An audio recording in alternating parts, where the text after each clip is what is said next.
सुट्टीचा दिवस आहे, तुमची पण लेकरं ही म्हणतच असतील तर त्यांना वेगळ्याच पद्धतीने खायला चमचमीत पाहिजे. आज आपण जी रेसिपी करणार आहे ती रेसिपी हॉटेलला पण महाग सारेल असे आपण भन्नाट करणार आहे. चला तर आपण रेसिपीला सुरुवात करूया. नमस्कार ताईओ, अक्कीच्या रेसिपीमध्ये तुमचं आज मनापासून स्वागत आहे. हे पनीर आपण धुवून घेऊया. ही रेसिपी आपण गॅसवर न करता चुलीवर करणार आहे. चुलीवर अस्सल गावरान पद्धतीनं आपण ही पनीर टिक्का आज करणार आहे.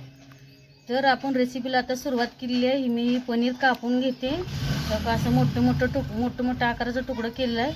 हे असं तुम्ही पण असंच करून घ्या. मी पण असंच ही जे मोठं काप करून घेते. ही पनीर आणलंय आपण दुकानातनं. ती पावशेर आहे बघा.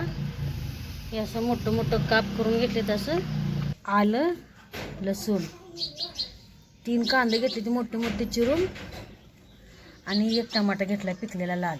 रात्री भिजू घातले ही काजू, कारण हे सगळं ही भाजून घ्यायचं आहे आता आणि ह्याची पेस्ट तयार करायची.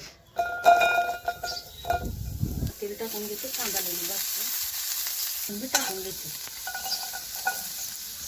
कांदा चांगला लालसर भाजलाय. त्यात टमाटर टाकून घेते. टमाटे भाजते जातात.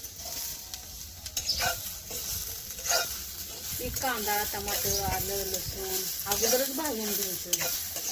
अगोदर भाजून घेतलं म्हणजे तेच भाजून घेतलं घ्यायचा कच्चापणा पाक निघून जाते. आणि परत पनीरची भाजी करताना नुसतं तेलात टाकून फोडणी टाकून जर परतलं तर 5 मिनिटातच भाजी तयार होते.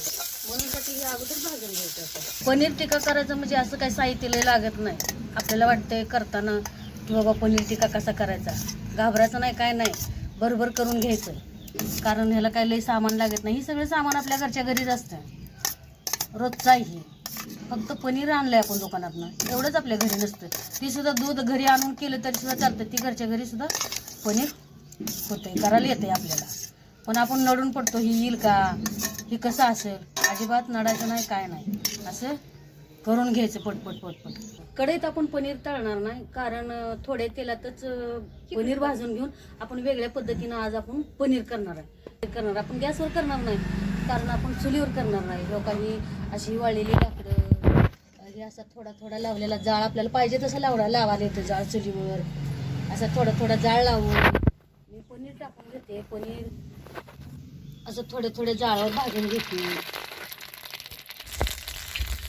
कारण चुलीवर करणं ही जरा वेगळीच पद्धत असते गावाकडची.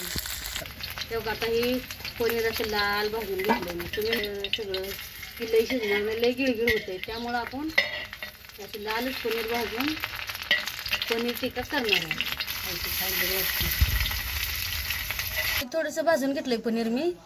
आता दह्यामध्ये मिसळून घेते. त्यात थोडंसं दही, त्या दह्यामध्ये आंबाची चटणी टाक, थोडी चांगलं लाल कलर यासाठी.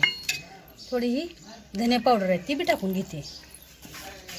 थोडासा ही पनीर मसाला ती बी टाकून घेते. थोडीशी हळद टाकून घेते. थोडंसं घरचं काळं तिखट टाकून घेते. ही चमच्यानं सगळं असं कालवते. चवीपुरतं थोडंसं मीठ टाकून घेते. चमच्यानं सगळं असं कालवून घेते. ह्याचा सगळा एकजीव करून घेते. ह्याचा झाला आता सगळा एकजीव. हे सगळं पनीर त्यात टाकून घेते. आता ही पनीर आणि ही सगळा मसाला पनीरला लावून घेते. त्यात थोडी कसुरी मेथी पण टाकून घेते, कारण कसुरी मेथी टाकल्यावर मस्त लागतं पनीर टिक्का. आपला पनीर टिक्का थोडा असा म्हणजे घट्ट व्हावा त्यासाठी मी ही 10-12 काजू मी रात्रीच भिजू घालून घेतली. ही जरा बारीक करून घेते. काजू घातल्यामुळं पनीर टिक्का चांगला घट्ट होतंय. पेस्ट ही आलं, लसूण, कांदा, टमाटर टाकून हे जी मी मिक्सरमधनं पेस्ट करून घेतली. तेल टाक.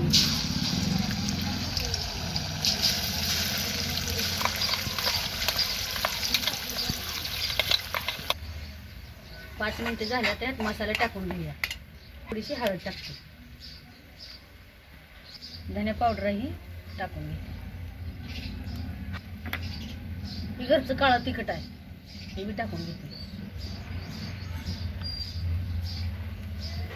या अर्धा चमचा अंबारी पावडर ही बी टाकून घेते. कारण ही तिखट नसते, पण ह्यानं तरीला येते म्हणून हे टाकायचं.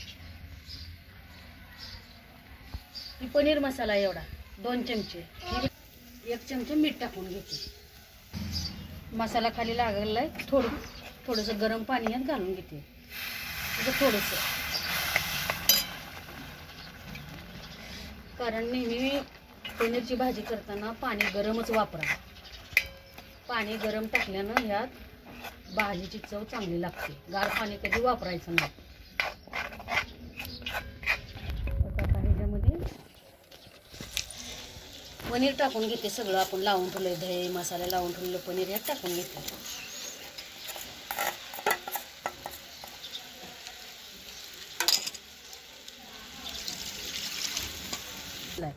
गावाकडच्या पद्धतीने केलाय खरं, पण चुलीवरचा केलाय. ही सुद्धा हॉटेलला महाग सारल असा मी पनीर टिक्का केलाय.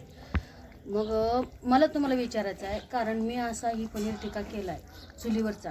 मग तुम्हाला कसल्या पद्धतीचा आवडतोय, कोणत्या पद्धतीचा तुम्हाला पनीर आवडतं करायला किंवा खायला, ती तुम्ही मला कमेंटमधनं सांगा. त्या पद्धतीत तुम्ही सांगेल त्या पद्धतीनं मी तुम्हाला पनीरची भाजी करून दाखवते.